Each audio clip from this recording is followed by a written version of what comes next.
लड़ते रहेंगे अमन के लिए।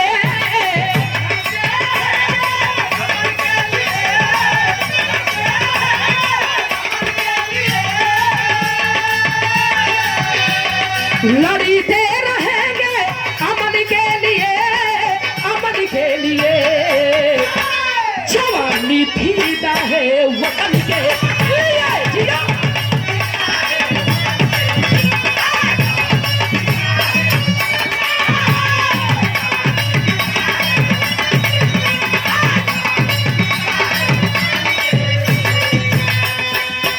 कहानी बाबूजी यही से हमारी शुरुआत हो गई।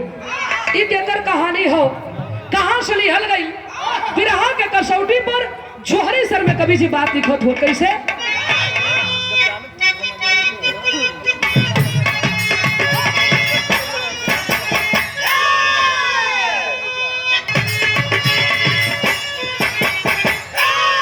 धन भारत देश निराला